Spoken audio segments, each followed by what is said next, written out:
नमस्कार दोस्तों। आपने एक गाना में जरूर सुना होगा कि एक बरस के कितने मौसम। और उस गाना में लता जी ने 4 मौसम के बारे में बताए थे। और 5वां मौसम के बारे में आपको हम बताने वाले हैं कि 5वां मौसम बिहार में क्या है। तो अगर आप नहीं जानते हैं तो हमारे चैनल पर आप बने रहिए, और इस चैनल पर अगर नहीं जुड़े हैं तो जुड़ जाइए और चैनल को सब्सक्राइब कर लीजिए, क्योंकि इस तरह का वीडियो हम बनाते रहते हैं और आप सबके साथ सलाह करते रहते हैं। तो इस मौसम में जो है 5वां जो जुड़ गया है वो जुड़ा है बिहार के लोगों के लिए बाढ़ का मौसम। हर साल बेसब्री से इंतजार रहता है कि बाढ़ अब आने वाला है, या थोड़ा 10 या 15 दिन लेट आए या 10-15 दिन पहले आए, लेकिन बाढ़ तो आना आना है। इसलिए तो तय वाली बात है। अब बाढ़ जो आता है तो करता क्या क्या है, तो उसके बारे में बताएंगे। तो बाढ़ जब आते हैं तो तबाही मचाते हैं, और तबाही जब मचाते हैं तो लोगों को जो है आशियाना तक जो है वो भी छीन लेते हैं। जैसे कि आपको इस तस्वीर में हम दिखा रहे हैं, हमारे स्क्रीन के बगल में लगा हुआ है। देखिए किस प्रकार से जो है गंगा मैया जो है तबाही मचा रही है और लोगों का जो घर जो है तबाह हो रही है।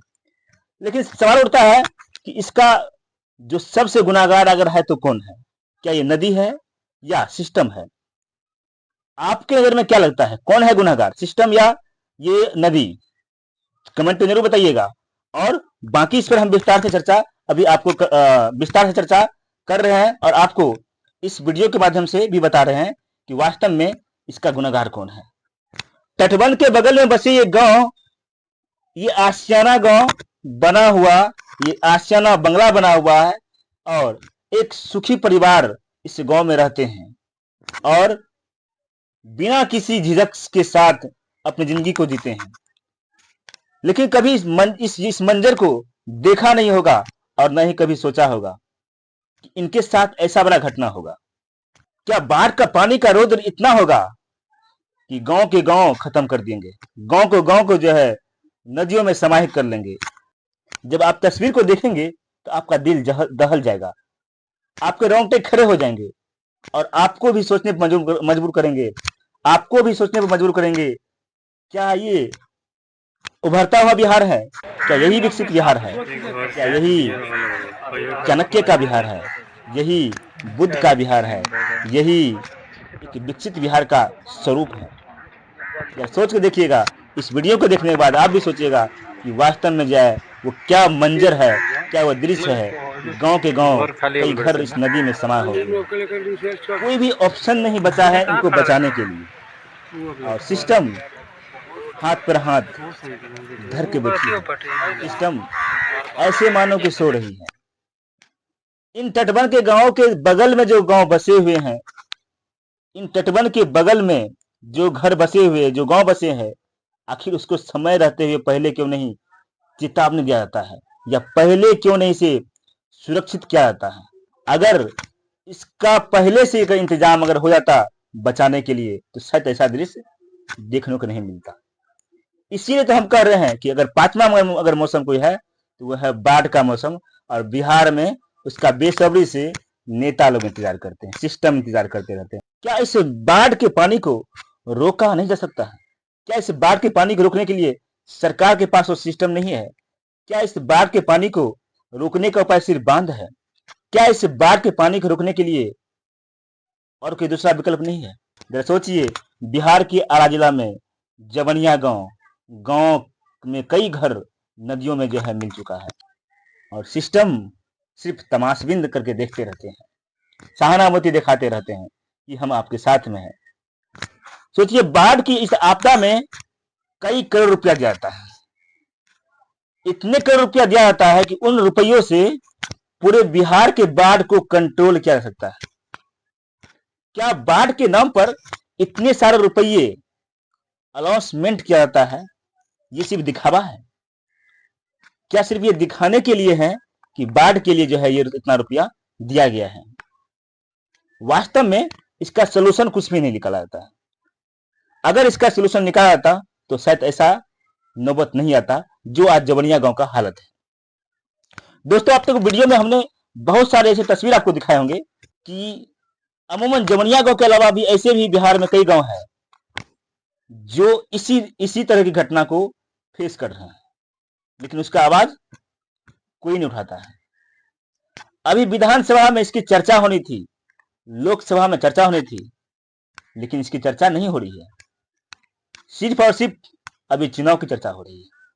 अभी उस गांव की चर्चा नहीं है जो गांव अभी पूरी तरह से बाढ़ में डूब चुके हैं, बाढ़ में गांव बह रहे हैं, उसकी चर्चा नहीं हो रही है।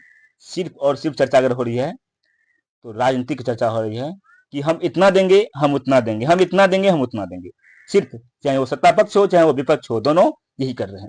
और दोनों का ध्यान जो है इस पर आकर्षित नहीं होता है कि जिस जगह ये घटना होती है। बिहार में हर साल बाढ़ तो आता ही है, लेकिन हर साल कोई ना कोई एरिया बाढ़ में पूरे तरह से बर्बाद हो जाता है।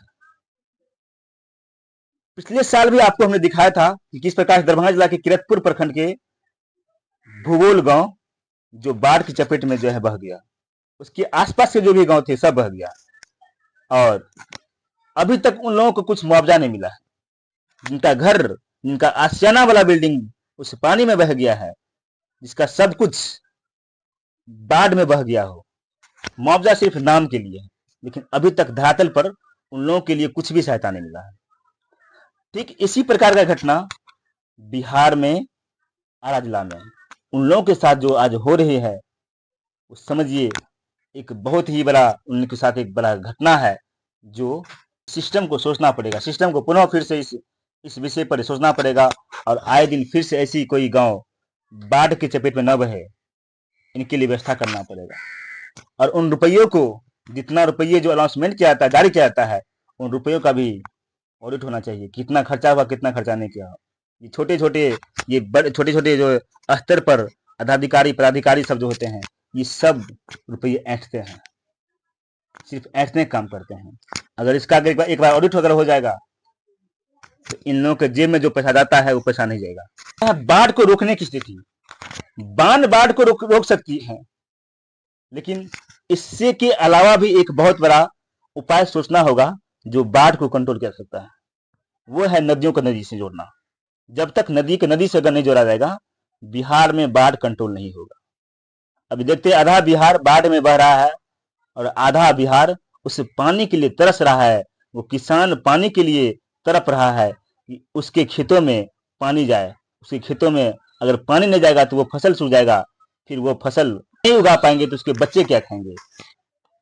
ये सबसे बड़ा सवाल है, और इसीलिए कहते हैं कि नदियों को नदी से जब तक नहीं जोड़ा जाएगा तब तक बिहार में बाढ़ का ऐसे रुद्र रूप आपको देखने को मिलता रहेगा, और आधा बिहार बाढ़ में और आधा बिहार सूखे में ऐसे ही चलता रहेगा।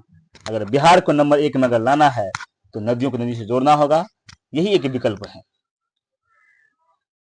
हमारे चैनल से अगर आप नहीं जुड़े हैं तो जुड़ जाइए। हमारे चैनल पर देश और दुनिया खबर दिखाते रहते हैं, तो आप लोग से आग्रह है, विनती है कि मेरे चैनल को सब्सक्राइब कर लीजिए।